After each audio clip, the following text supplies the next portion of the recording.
And then a wise prophet once said, "Oh, Elden Ring." Ladies and gentlemen, welcome. Finally, we have ourselves some actual stuff to talk about with Elden Ring. It's been about half a year since I made my last Elden Ring video. And when we talked about it, we said, where is it?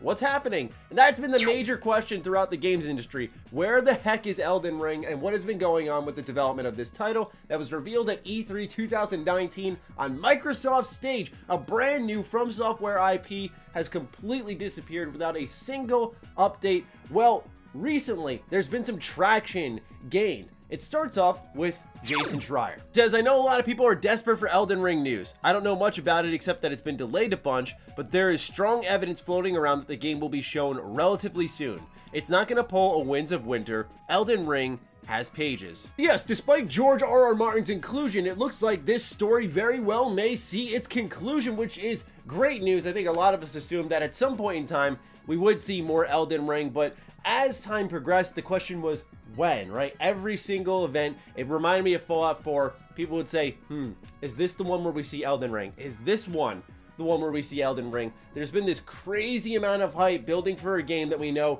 next to nothing about, and I just, as much as I love From Software, I think they're one of the most consistent devs in our industry.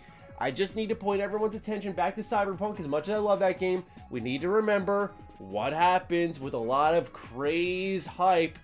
Just saying, but okay, that's enough party pooping from me. This story has developed to the point where now we're seeing trailer leaks online. But however, there was speculation that set in first, as what I showed with Jason Schreier led to people thinking that the Xbox event taking place in March, it's been rumored for a little bit now. People are talking about whether or not it's a Bethesda event. Is it going to be a full-on Xbox reveal event? What's happening there? But since Elden Ring was revealed on Microsoft's stage, could that be something that happens during an Xbox event for a re-reveal? Well, Aaron Greenberg from Xbox got ahead of this and went on Twitter just to say, setting expectations, this is not happening. There are always things we have in the works, but nothing coming soon that would feature game announcements or world premieres like this. Keep in mind, Aaron is also the same one who said that the acquisition of accounts like Perfect Dark and Fable were just to save the IP and all that stuff, preservation, and then they kind of announced the game for each of them pretty close afterwards. So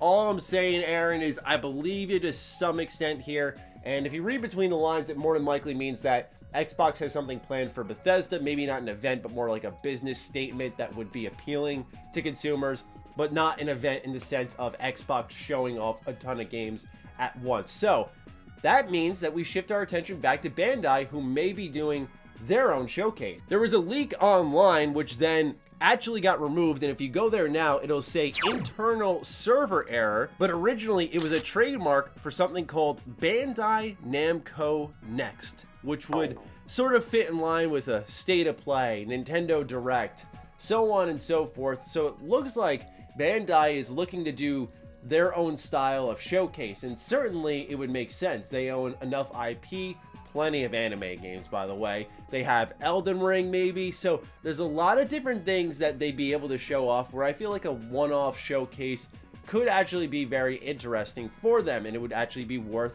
sitting down for. It reminds me of kind of what Bethesda did with E3 2015, where the stars aligned and they said, let's do an E3 showcase because they had enough to show. Afterwards, I don't think there was enough. But this time, with a first show, I think that means that they got a lot on their table that they want to show to the public, and I think that's actually exciting. So when it comes to a place we could see Elden Ring, it looks like this Bandai Namco Next would more than likely be it. We don't really have a date for when that may be, though, so just stay tuned on that. But no, this is something that's in the cycle and is developing. But most importantly, now that we sort of set the table, it's time to feast. It's time to eat. Are you ready to eat with me? Yes, you are. We're going to eat some Elden Ring today. So, there has been a trailer that's leaked online. There are screenshots, GIFs leaking online. I cannot show any of them in this video because obviously Bandai would wipe my channel away, no problem whatsoever. It's not a risk that I'm willing to take, but if you go online for more than 5 seconds, I'm sure you will encounter it somewhere. So I cannot show it, but I can talk about the nature of the leak itself. And I think the perfect gateway to that is reading a Video Games Chronicle article about the leak for this trailer, and we can actually talk a bit about the release date for Elden Ring as well. The article is titled, "A leaked Elden Ring trailer is currently being circulated online." The video, which has been seen by Video Games Chronicles but cannot be shared for legal reasons, is labeled as Bandai Namco Confidential and shows a significant amount of off-screen footage from what appears to be a planned gameplay trailer for the From Software title. Quote, "I can only imagine what drives you to seek the Elden Ring," end quote, a narrator says in the trailer. Quote, "I suppose you can't be talked into turning back. Very well then," end quote. The gameplay footage then shows off a montage of familiar Souls-style melee combat, boss battles against a fire-breathing dragon and a large sword-wielding foe, and a glimpse at horseback combat in a large open environment. So I just want to stop right there for 1 second, because when this leak happened, I saw a lot of people saying this looks like Dark Souls, and I don't know what people were expecting. I get with Sekiro, it was an action-adventure title with rhythmic combat pretty much, where you had to really time your parries and deflections properly, and there was a satisfying feedback loop there, but it was really driven by action, and you could really feel the sword battles come into life, whereas something like Dark Souls with the shield hugging or Bloodborne that rewards your aggression, this seemed more in line with the Souls DNA, which I don't think is a bad thing at all, especially if you factor in horse combat and much more open environments. I think that's going to be the draw to Elden Ring. Yeah, that combat style may be familiar. I mean, I'll be the first to say, I saw the trailer and went, looks like Dark Souls. Is that really a bad thing, though? If it's not broken, don't fix it. But I think the real grab is going to be how open this game has the chance to be. The reason I say that is, obviously we haven't seen any open areas, but if you have horseback, you're not going to be riding down, like, you know, narrow alleyways in like a castle on your horseback, okay? So that indicates that this game is far more open, which I think is tremendously exciting. So I'm curious to see more on that. But yeah, there are definitely parallels to the Souls franchise. I don't think that's a bad thing. I actually tend to like that a lot, especially because it preserves what makes Bloodborne unique, right? Bloodborne is all about the aggression. I think Sekiro is about the reactions. And then I'd say the Souls genre is more about patience. And so each of them have their own DNA, and I think they work for their own respective reasonings. And so I'm just excited to see how Elden Ring tries to evolve that. The article continues on saying, "People with knowledge of the game's development told VGC that production has been significantly hampered by remote working restrictions, which have been in place for over a year. One person close to the development of the game said that due to the disruption, they believed it was unlikely Elden Ring would make it out this year." A little bit more context, this comes from the writer of the Video Games Chronicle article, Andy Robinson. He tweeted, "I understand Elden Ring's development has, unsurprisingly, been significantly disrupted by the pandemic. Like so many big budget games in production right now, it's unclear if it'll make it out this year.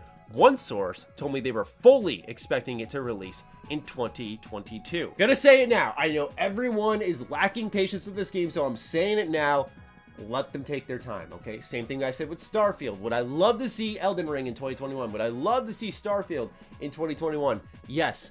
Let them take their time, though. There are so many games still coming out. I know it sounds ridiculous because there is this bit of a lull right now, but there's stuff in the backlog. There's new Game Pass editions. There's new PlayStation Plus games. There's new releases still happening, like AA games, indie games. There are still AAA games happening. Just take a look at May. I mean, it will fill out. The calendar will fill out regardless. Will be as packed as we've seen in prior years. Probably not, because a lot of games were nearing completion in 2020, which is why we saw so many still come out despite the transition into work from home conditions. But 2022 can actually stand to be the year. I mean, the year, right? There is so many good things that are probably being held off the table right now because they're unsure if it's going to make it out this year. And so 2022, man, they could kick the door wide open. I mean, the fact that in that same year, if both games get delayed, we could have Elden Ring and Starfield.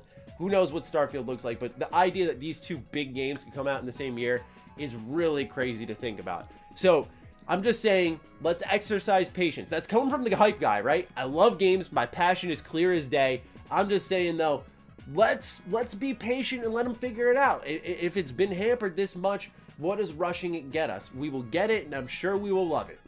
I was doing a little bit of thinking, because we have to wait so long for Elden Ring more than likely, is what if in between now and when Elden Ring comes out, we get Bloodborne with a 60 FPS patch, maybe something like Final Fantasy VII Remake Intergrade, where you saw the new textures, the lighting upgrades, those types of things.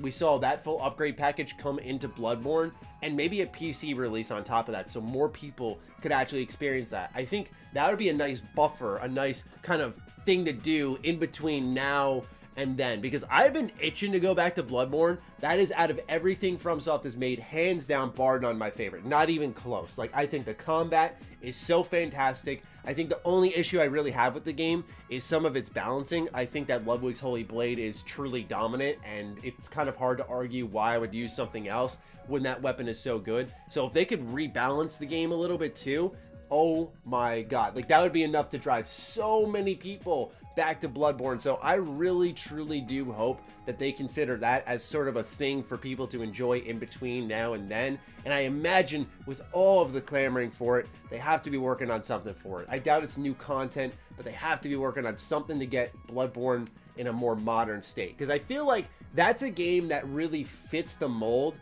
for one of those PlayStation to PC transitions. I thought Days Gone made sense, I thought Horizon made sense, and I feel like Bloodborne just fits that weird mold. Like, for me, it's hard to think of an Uncharted or a Last of Us, although I imagine it's still possible making their way to PC. Right now, that's a tough picture to draw in my head until we see something substantial like that. Whereas when you take a look at something along the lines of Bloodborne, I mean, that's just kind of sitting there on PlayStation. They're probably not making much money off of it. So now's your chance to bring it over to PC and then modernize it for current consoles. Give it those next-gen upgrades. Maybe they're holding off until they can ship more consoles. We know AMD is having supply constraints, so that could be a good reason why they're saying, hey, we're going to hold off for the time being. But that's just my speculation, is imagine if they could fill us in on that gap between now and then. I think that would be optimal. But when it comes to Elden Ring, I don't mind that it looks kind of like a Souls game with horseback combat. Some people are going, oh, The Witcher 3. I mean, The Witcher 3, I don't like its combat, I'll be honest, but I just don't think the animation quality is bad for the type of game it is. But like I said, it just, when I was seeing those types of comments immediately, I was thinking, oh man, here we go. Like, because it was gone for so long, they thought it was going to change the world, and here we are now, where a lot of people are excited, but a lot of people are like, this sucks. So you're entitled to your opinion. I'm just saying, let's equalize a little bit. And that's coming from me. That says a lot. All right. So with that, time for me to wrap all of this up. Let me know what you think in the comments down below. I'm looking forward to seeing your thoughts on Elden Ring. Other than that, follow me on Twitter, follow me on Instagram. Those links are in the description down below. Big thank you to all the patrons, all the members who continue to crush it with the support here. We're at 370 patrons, so we are getting so close to 400. Crazy to think about. With that, though, thank you so much, and I'll talk to you guys soon. Stay sexy, stay active. I love you all. Peace.